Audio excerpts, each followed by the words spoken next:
जो हम डिस्कशन करने लगे हैं बहुत ही इम्पोर्टेंट, जैसे अभी मैंने मेंशन किया कि बोर्ड में जब आप लोगों ने कंपटीशन के अंदर अटैम्प्ट होना है, बोर्ड के एग्ज़ाम देने हैं, तो ऑब्वियसली बोर्ड में हर बच्चा की तैयारी के साथ आता है, हर बच्चा ही चाहता है कि उसके अच्छे मार्क्स आए।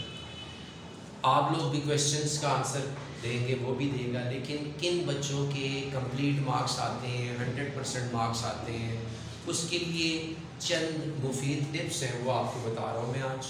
तो इस लेक्चर के अंदर ये आप लोग सब नोट कर लीजिएगा चीज़ें, ये बहुत इंपॉर्टेंट हैं हर लेवल के लिए, चाहे वो मैट्रिक लेवल है चाहे वो इंटर लेवल। दो चीज़ों का ख्याल अगर एक स्टूडेंट ने पेपर के दौरान कर लिया, एक तो टाइम मैनेजमेंट और दूसरा पेपर अटेम्प्टेशन।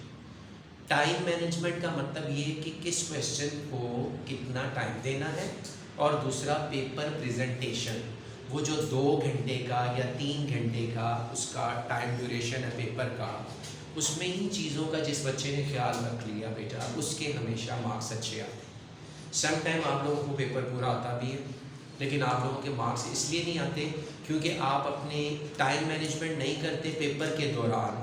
वो जो आपका 2 घंटे का या 3 घंटे का एग्ज़ाम है, जैसे मैंने बताया मैट्रिक और इंटर दोनों के लिए ये चीज़ें हैं, तो वो आप टाइम मैनेजमेंट नहीं कर पाते, तो आपको पेपर आता है तो पेपर की टेम्पटेशन भी आपकी ठीक नहीं हो पाती। कई चीज़ें आप लिख देते हैं लेकिन उनको प्रेजेंट नहीं कर पाते, जिसकी वजह से आपके मार्क्स कम आ जाते हैं और आपके साथ ही जो दूसरा कैंडिडेट होता है उसके ज़्यादा आ जाते हैं। देखिए पेपर के अंदर 3 सेक्शन होते हैं। एक तो है पार्ट MCQs, वो हमने प्रीवियसली डिस्कस कर लिया और आप लोगों की काफ़ी प्रैक्टिस है। आजकल तो बबल सिस्टम है MCQs, जिसमें आपने बबल्स फिलअप करने होते हैं।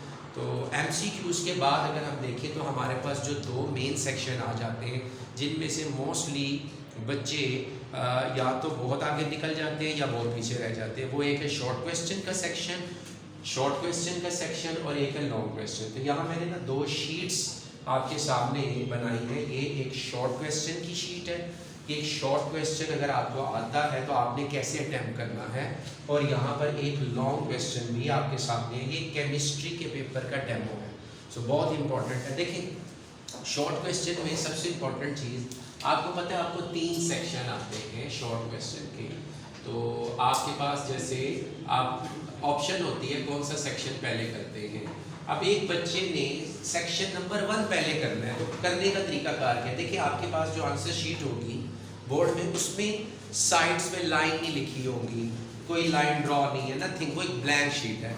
तो कोशिश ये करें कि जब आपको MCQs आपसे ले लिए जाते हैं, और या आप लोगों को मुख्तलिफ एग्जामिनेशन सेंटर है ना, मुख्तलिफ तरीका कार होता है, बाद बात ये होता है वो साथ ही आंसर शीट दे देते हैं, तो कहीं ना कहीं ब्लैंक टाइम मिल जाता है फ्यू मिनट का।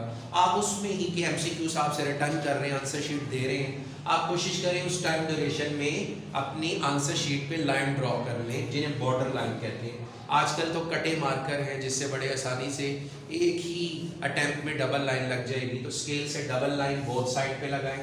अच्छा जी, उसके बाद आपके पास जो ब्लू एंड ब्लैक मार्कर की ऑप्शन होती है, तो आपके पास दोनों होने चाहिए। अब सबसे पहले जैसे फॉर एग्जांपल एक बच्चा जो है वो ब्लू से अटैम्प्ट करता है अपने क्वेश्चन और ब्लैक से लिखता है, या वो ब्लैक से क्वेश्चन करता है ब्लू से करता है, तो ये सिलेक्ट कर लें आप। यहाँ पर हमने जी पहले शॉर्ट क्वेश्चन को देखने कैसे, ये एक आंसर शीट हमने तैयार की, इसकी दोनों तरफ बॉर्डर लाइन हमने लगा दी, यानी डबल लाइन लगा दी। उसके बाद आपने यहाँ पहले तो टॉप पर क्या लिखना है कि सब्जेक्टिव, या आपका सब्जेक्टिव पोर्शन है, उसको आपने अंडरलाइन कर लेना है, ऐसे डबल अंडरलाइन करें।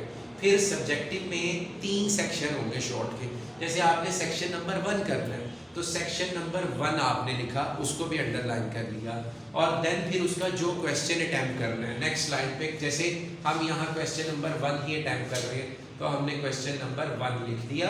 अब क्वेश्चन नंबर 1 पूरी एक स्टेटमेंट होगी, अब ज़रूरी नहीं सारा लिखिए आप, क्योंकि आपने टाइम मैनेजमेंट करनी, जैसे मैंने शुरू में बताया। तो हमने यहाँ पर क्या किया, एक उसका जो मेन की था वो था व्हाट आर फ्री रेडिकल। जैसे ये क्वेश्चन था व्हाट आर फ्री रेडिकल, तो हमने सिर्फ फ्री रेडिकल लिखा और उसको अंडरलाइन कर लिया। हमारे पेपर के अंदर एक लुक आ गई है। देन आंसर, और आंसर में भी आपने क्या किया, उसे अंडरलाइन कर लिया। और फिर आंसर आपने जितना पूछा आपसे, जैसे इसमें पूछा ना व्हाट आर फ्री रेडिकल, तो हमने लिखा फ्री रेडिकल आर एटम और group of atom possessing odd number of electron, यानी फ्री रेडिकल वो होते हैं जिनमें एटम या ग्रुप ऑफ एटम में ओड नंबर ऑफ इलेक्ट्रॉन हो, यानी अनपेयर्ड इलेक्ट्रॉन अगर होगा वो फ्री रेडिकल आप जानते हैं। ये हमने आंसर दे दिया, अब इसे एक्सप्लेन करने की ज़रूरत नहीं, ये शॉर्ट है। टाइम मैनेजमेंट कि बहुत बात बच्चों को आंसर बहुत ज़्यादा भी आता है लेकिन एक्स्ट्रा लिखने की ज़रूरत नहीं। फिर आप एग्जाम्पल लिखें, यहाँ एग्जाम्पल मैंने लिखी, उसे अंडरलाइन किया और देन एग्जाम्पल्स फ्री रेडिकल, जैसे ही आपके पास जो फ्री रेडिकल हम जानते हैं डॉट से रिप्रेजेंट करते हैं, जो डॉट डालना नहीं आपने इस क्वेश्चन में भूलना। हाइड्रोजन का फ्री रेडिकल है, क्लोरीन है, और इसी तरीके से आपके पास क्या है जी, एक मिथाइल ग्रुप है, ये ग्रुप ऑफ एटम। तो और देन जब क्वेश्चन आपका वाइंड अप हो जाएगा तो आपने उसे अंडरलाइन करना, ठीक है।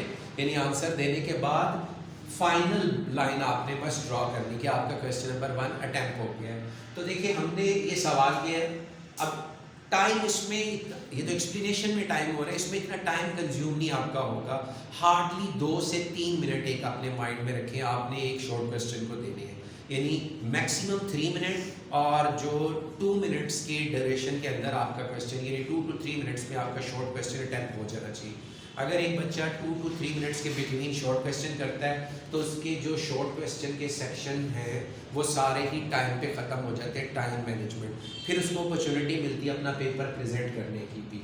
अच्छा, अब कुछ बच्चे कहते हैं सर ये हम बाद में कर लेंगे, बिल्कुल कर सकते हैं। आमतौर पर जब आप अपना पेपर टाइम पे करेंगे तो सम टाइम आप ये लिख देते हैं, ये लाइनों वाला जो काम है इसमें टाइम लगता है, तो आप इसको एंड पे भी टाइम कर सकते हैं। स्केल लें, मार्कर लें और एंड पे करें, आपका पेपर ज़बरदस्त प्रेजेंट हो जाएगा। उसके अंदर आपने मेकअप एंड पे भी पुट कर सकते हैं, और वो मेकअप है क्या, ये लाइन्स ही हैं, बाकी मटीरियल तो आप मार्कर से कर रहे हैं कि आपका टाइम बच जाए जो बार बार स्केल पकड़ना और लाइन्स पुट करना। अच्छा देखिए, फिर आ जाता है आपके पास लॉन्ग। तो शॉर्ट क्वेश्चन का ये क्राइटेरिया हो गया। लॉन्ग क्वेश्चन देखिए, लॉन्ग क्वेश्चन हमने जैसे यहाँ स्टार्ट किया, हमने लॉन्ग क्वेश्चन लिखा, उसे अंडरलाइन किया। अब लॉन्ग क्वेश्चन स्टार्ट होगा जी क्वेश्चन नंबर 5 से। पहले एमसीक्यूज था, 3 शॉर्ट थे और ये हो गया क्वेश्चन नंबर 5। तो क्वेश्चन नंबर 5A हमने अटेम्प्ट किया, उसका एक बड़ी स्टेटमेंट थी, सारा लिखने की जरूरत नहीं, टाइम मैनेजमेंट। उसका की पॉइंट आप लिख सकते हैं, वो क्या था जी हमारे पास, आयोनाइजेशन एनर्जी, के describe ionization energy and also write down their trends. तो इसके ट्रेंड भी लिखने, तो हमने आयोनाइजेशन एनर्जी को भी अंडरलाइन किया। आंसर ये जी हमारे पास आंसर है, तो आंसर आपने उसको भी अंडरलाइन किया और यहाँ से आप आंसर स्टार्ट करते हैं। ये देखिए हमने लिखा था आयोनाइजेशन एनर्जी की डेफिनेशन लिखी। पहले आयोनाइजेशन एनर्जी क्या है, amount of energy required to remove the most mostly bonded electron. और उसके बाद फिर हमने आंसर के बाद, अच्छा यहाँ पर थोड़ा सा हम एक हेडिंग मजीद कर सकते हैं, वो है एक्सप्लेनेशन। ठीक है जी, क्या है जी, एक्सप्लेनेशन। ये एक्सप्लेनेशन होगी हमारे पास। तो फिर एक्सप्लेन हमने किया कि अगर एक इलेक्ट्रॉन को रिमूव करेंगे फर्स्ट आयोनाइजेशन एनर्जी, सेकंड को करेंगे सेकंड आयोनाइजेशन एनर्जी, और एक एग्जांपल भी लिखती है। देखिए एग्जांपल को हमने दूसरे कलर यानी मार्कर से लिखा है, और कोशिश करें उसी मार्कर से एग्जांपल भी लिख दें आप, आपके पेपर में एक अच्छी लुक आ जाएगी। ड्यूरिंग एक्सप्लेनेशन कुछ वर्ड बड़े की होते हैं, आप उनको भी मार्कर से हाईलाइट कर सकते हैं। यानी आप पेन से पेपर कर रहे हैं या बॉल पॉइंट से, तो आप अपने क्वेश्चन आंसर के अंदर भी मार्कर को ऐड कर सकते हैं, लेकिन की पॉइंट में, जैसे यहाँ एक की पॉइंट था, मैंने उसे मार्कर से हाईलाइट किया, इसको कर दिया, और ये एग्जांपल थ्रू आउट मार्कर से लिख दी। फिर उसका अगला section trends in groups, trends in group marker से लिखे, हाईलाइट उसको किया हमने मार्कर से, देन अंडरलाइन कर लिया, एक्सप्लेनेशन कर दी। फिर ट्रेंड इन पीरियड्स मीन्स ये हमारे पास एक जो क्वेश्चन था उसकी डेफिनेशन, एक्सप्लेनेशन, एग्जांपल, और एग्जांपल्स के साथ ही फिर एक्सप्लेनेशन में कुछ 2 और हेडिंग आ गई, तो आपका जो लॉन्ग क्वेश्चन है वो भी बड़ा डिसेंट बन जाता है। तो आपकी जो पेपर प्रेजेंटेशन है इस पे कुछ बच्चे ये सोचते हैं शायद इस पर टाइम लगता है, नो, तो देखिए आना चाहिए ना, पेपर जिसे आएगा अच्छे नंबर तो वही लेगा बच्चा जिसको पेपर आता है। जिसे पेपर आता है वो खाली लिख नहीं देता किताब पे जैसे टेक्स्ट बुक पे लिखे पैराग्राफ की सूरत में, नो, आपने बाकायदा तौर पे उस पेपर को प्रेजेंट करना है। तो जो प्रेजेंटर होगा उसे ये मालूम होना चाहिए मैंने पेपर प्रेजेंट कैसे करना है, तो उसके लिए कुछ ट्रिक्स आपको बता दी हैं। कुछ बच्चे अभी भी स्टिल कंफ्यूज हैं कि इसमें टाइम कंज्यूम होगा अंडरलाइन वगैरह करने में। मैंने जैसे बताया कि पहला काम है टाइम मैनेजमेंट, आपके पास वॉच होनी चाहिए। आप मत डिपेंड करें कि एग्जामिनर आपको हर 5 मिनट के बाद टाइम बताएगा, वॉच आपकी अपनी होनी चाहिए। और देन आपको टाइम का पता हो कि मैंने जब अपना पेपर ख़त्म करना है तो उसके बाद एटलीस्ट 10 मिनट मैंने रखने हैं अपनी लाइंस के लिए, पेपर की प्रेजेंटेशन के लिए और उसके साथ उसको रीड करने के लिए भी। तो पेपर की presentation, understand, short and long question ये सबसे इंपॉर्टेंट है। जिस बच्चे ने short and long question paper की प्रेजेंटेशन ठीक की उसी को ही मार्क्स मिलते हैं, 60 आउट ऑफ 60, 75 आउट ऑफ 75। तो 100% नंबर लेने के लिए ये आपके पास एक सिंपल डेमो था शॉर्ट क्वेश्चन का और लॉन्ग क्वेश्चन।